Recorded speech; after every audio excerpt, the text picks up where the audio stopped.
Hello and welcome to the Class 19 video on cognitive dissonance and inconsistency. This class is mostly about what happens to people when they realize that their beliefs and their actions are inconsistent, or their beliefs are inconsistent with the obvious reality in front of them. Um, and the things that people do other than admit that they're wrong. Um, so a lot of this work a lot of this information comes out of the work of a psychologist from the mid 20th century named Leon Festinger. Here he is with his very short 50s tie in front of some piece of analog equipment. It looks all very 1950s. Um, he was known for his work on what happens when people try to hold on to two contradictory ideas. His most famous work was a book that he did with two co-authors called When Prophecy Fails. And it studied a doomsday cult, an emergent religion. I'll get to the language around cults in a second, whose predictions failed to come true. So this is from the opening of the book. A man with convictions is a hard man to change. Tell him you disagree and he turns away. Show him facts or figures and he questions your sources. Appeal to logic and he fails to see the point. So this is, again, the book that Festinger wrote with his colleagues, Henry Ryken and Stanley Schachter.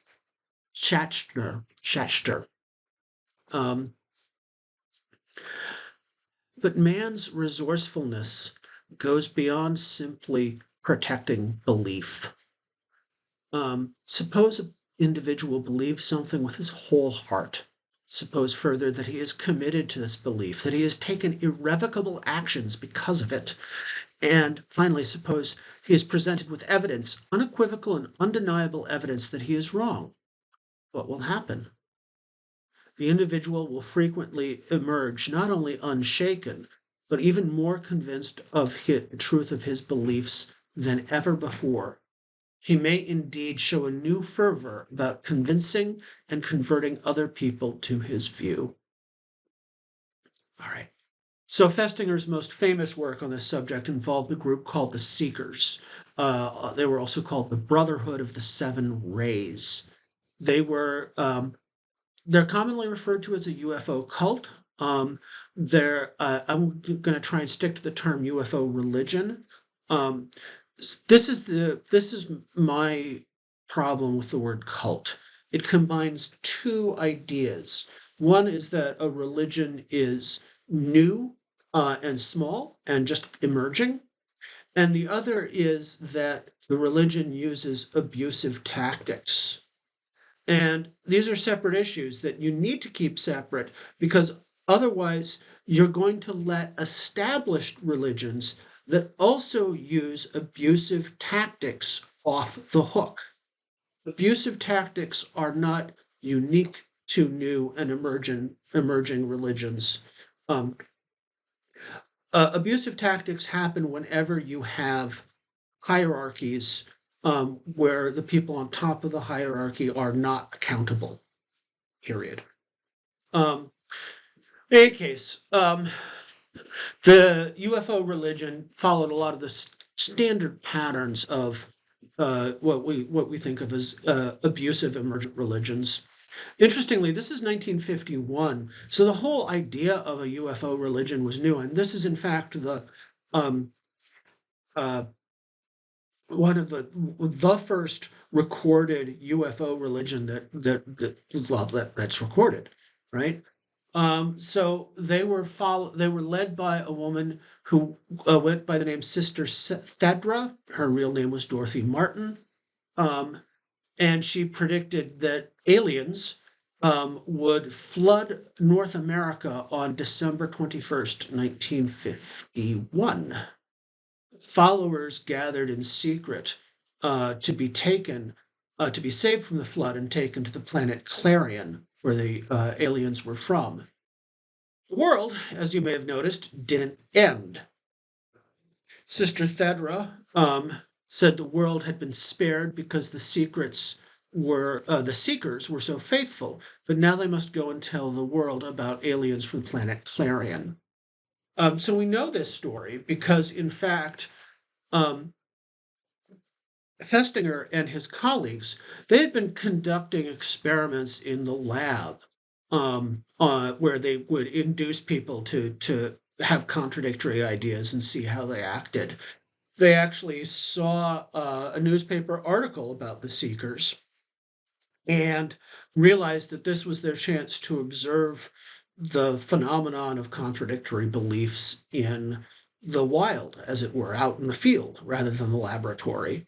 Um, so they actually joined the religion briefly and were present in the room when the world failed to end, and Sister Thedra announced that she had received a new message from the Seekers. I mean, a new message from the aliens from the planet Clarion to the Seekers. The important thing here, um, that Festinger observed is not just that the seekers doubled down on their belief, even though what they were just given was massive disconfirmation. Um, the way they doubled down on it was to become a proselytizing religion. That is, they went out and they evangelized. They started going door to door. Um, and why do this? Well, Festinger noted that, in fact, a big purpose of evangelism isn't to win converts, but to reinforce the beliefs of the people who are going out there as missionaries. So if you're a missionary for a religion and you knock on 20 doors and deliver your pitch 20 times, um, that pitch may have fallen on deaf ears 20 times, but you yourself heard it the best you could deliver it 20 times. And what that does is it reinforces your own belief. So a lot of the purpose of missionary work is actually to strengthen the belief of people who are already embedded in the religion or whatever belief system that you're proselytizing for. So Festinger said that there were 5 conditions for where disconfirming evidence has the opposite effect. That is, again, you think about this in terms of critical thinking. We're here promoting the idea that you should look for evidence for and against your belief. And for so many people, evidence against their belief has the opposite effect. It reinforces their belief. Well, why does this happen? Um, well, first of all, you have to already have a deep conviction, right? And this conviction has to lead to actions that cannot be taken back, right? So when you join an emergent religion or something like that, you are breaking off ties with friends and family, you are making financial sacrifices, you are rearranging your life in a big way that you can't just undo. Um, it's hard to say, oops, my bad. Um, the belief has to be specific enough to be disconfirmed, and this is what's happening with the UFO religions and other doomsday religions. They give a date for the time the world will end, and once you're that specific, you're committed and you're open to disconfirmation. The belief has to be disconfirmed beyond a reasonable doubt, and the belief has to have social support. You have this is not just an individual phenomenon. This is a group phenomenon. These two are what I think of are the most important for understanding mass delusion, including the kinds of mass delusion we are now seeing in the pandemic era, and in an era of right-wing disinformation. You have to have people committing to lines of action that they can't take back and have social support for those kinds of lines of action. Um, uh, Another example that I've been thinking about a lot are the people who believe that the 2020 election was stolen and Trump was actually should actually be president, like including the people who um, launched an insurrection against the Capitol to try and disrupt the election on January 6th. These people have taken an action that cannot be taken back, right? Um, they stormed the Capitol building, and their belief, for many of them, has social support and continues to have social support. They are in networks of people are who first were planning to storm the Capitol and then later are still reinforcing their beliefs. So some people who stormed the Capitol have um, admitted that they were wrong and pled, you know, asked for the mercy of the court. These are especially people who have been isolated from other insurrectionists. There is, however, a population of insurrectionists in the Washington, D.C. jail that are all housed together. They're continuing to reinforce each other's beliefs. Okay, so the key idea here um, that Festinger has is the idea of cognitive dissonance. It's a little bit strange because the technical term wasn't applied to the things that people do that create um, this reverse effect. It's actually a step earlier in the chain of causation, right? Cognitive dissonance is the state of tension you feel when you see that your actions or your beliefs or your attitudes are inconsistent, right? Um, but the kicker is not cognitive dissonance itself. The kicker is what people do to relieve cognitive dissonance.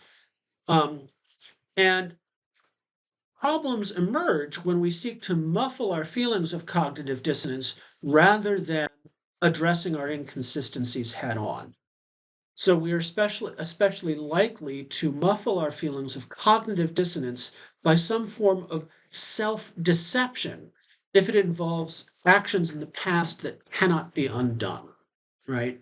Rather than face cognitive dissonance head on, we um, we deceive ourselves one way or another. And sort of a lot of the things that Festinger looks at are just different manifestations of this. So what we have are dissonance reduction strategies. These are techniques for reducing the feelings of cognitive dissonance that use self-deception rather than acknowledging the dissonance. Okay, so what follows is kind of a typology of forms of cognitive dissonance and the kinds of strategies that are used to muffle that dissonance rather than confronting it. And so the first one that is talked about in Southworth and Swyer's summary of Festinger's research is induced compliance dissonance. This is the sort of thing that Festinger was working on before he encountered the seekers. So the idea here is that um, there's a kind of cognitive dissonance that arises when you do something that goes against your self-conception with insufficient motivation. Um, and the example that Festinger that comes up in Southworth and Sawyer first is Festinger offered people money to eat a cricket, and in America, amongst white people, eating bugs is considered gross. It's not everywhere else. When I was in China, I ate a scorpion. It was fried in butter and garlic, and it tasted like good because it was fried in butter and garlic. And I'd eat anything fried in butter and garlic, but it was like a potato chip. It cost $1 though. Well, 1 yuan. So it seemed like awfully expensive for a garlic potato chip. That was a tangent. The point is that uh, in America, eating bugs is considered taboo. And Festinger paid people to eat cricket and observed how they talked about what they did. Some people were paid $20, some people were paid $1.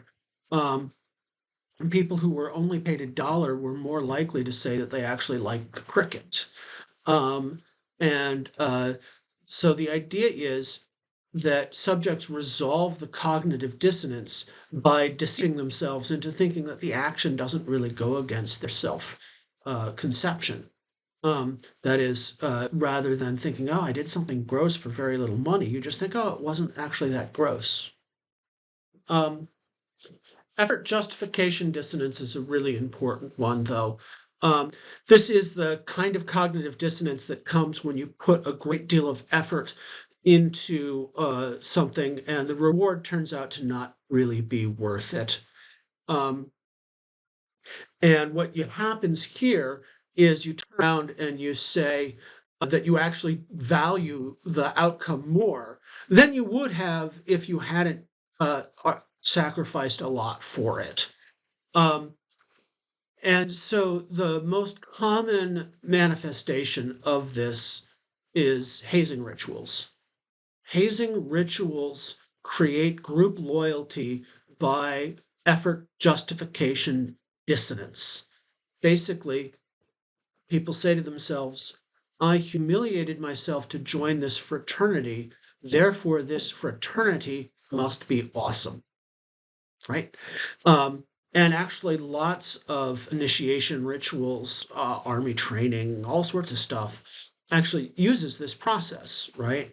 Um, uh, you you wind up valuing something because you paid a lot for it. And if you hadn't have paid a lot for it, you would just be looking at the thing itself and realizing that it isn't that good. Post-decisional dissonance is the kind of cognitive dissonance that comes after you make a difficult choice where there are pluses and minuses for all options. And you resolve the dissonance by forgetting all the reasons that contradict the choice that you wound up making. So if you're considering buying a house, you might be thinking about, if you're lucky enough to be in that position, you might see several houses, each of them have pros and cons. But once you commit to one, you think, oh, this is the one I really wanted. And all the negative things about the choice you made fall away.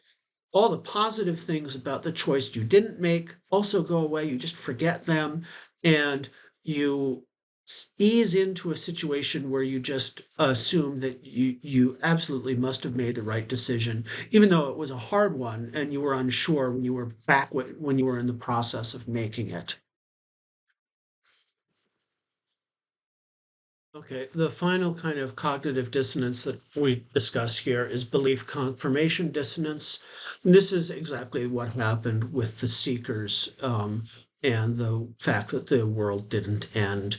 Um, so this is the kind of cognitive dissonance that comes when you get overwhelming evidence that a deeply held belief is false.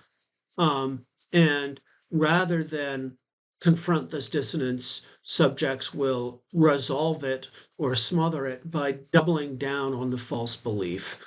So, for instance, the seekers did this by becoming a evangelistic religion and going door to door or whatever, spreading the news about the aliens, because this had the effect of reinforcing their own belief about the aliens, and allowed them to muffle the sense of cognitive dissonance that comes from the fact that the world didn't end when they said that it would.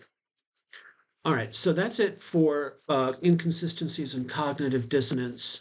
There's some exercises, and then the next set reading is on social biases from Maureen Linker.